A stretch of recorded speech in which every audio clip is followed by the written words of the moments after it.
when something bad happens. I mean, I've often said that 2008 is just a speed bump on the way to the main event. I do believe that we are in for something absolutely catastrophic when it comes to the global economy.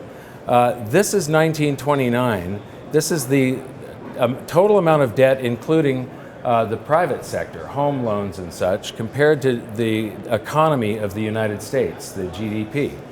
And this is 1929, and then this huge rise here is the economy actually shrinking. So debt becomes a larger and larger portion compared to the economy, not because debt is rising. People didn't take on a whole bunch of debt in 1930, 31, 32. What was happening was the economy was shrinking. So this chart rises because the debt is a larger portion of the economy.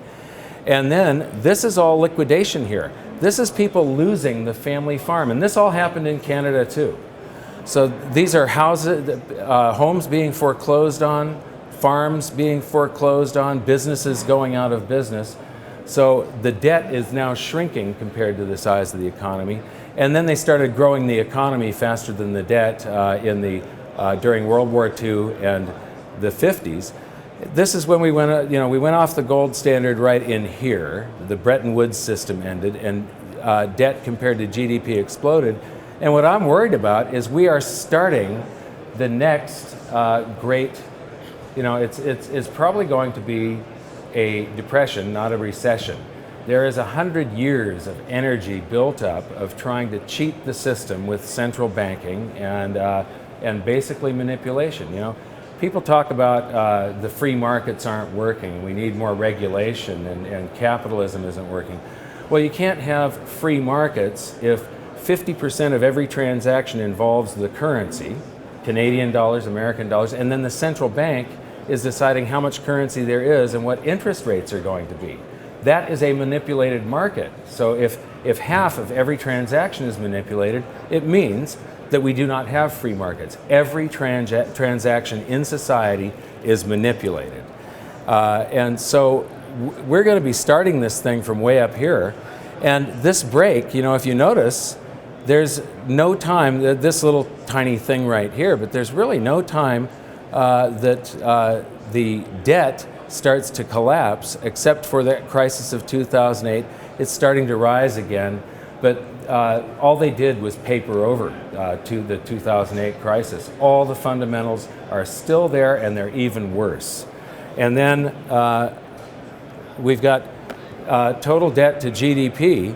And what's interesting in this chart is it breaks it down, federal debt. And so this is US again. I'm sorry, I don't have data on Canada. But this is the private sector here. And what you see is all of these are shrinking. And this one, it looks like it's expanding, but if you compare it to this area right here, it's actually 1% less right now. So even the financial business debt is shrinking. And the only thing that's expanding in debt is government debt. And this is a very dangerous situation. The larger government grows compared to the GDP, the more frictional jobs there are in an economy that don't produce goods and services that you and I buy. And that basically extinguishes economic energy, brings about less prosperity, not more. Do we have a housing bubble? No, we've got a hyper bubble. Inflation-adjusted home index price back to 1890. Well, right now we're way up here. If there's a crisis and one of these bubbles pops, if the real estate bubble pops, then you're going to see this chart just go to the moon, and the banks are going to end up owning most of this country.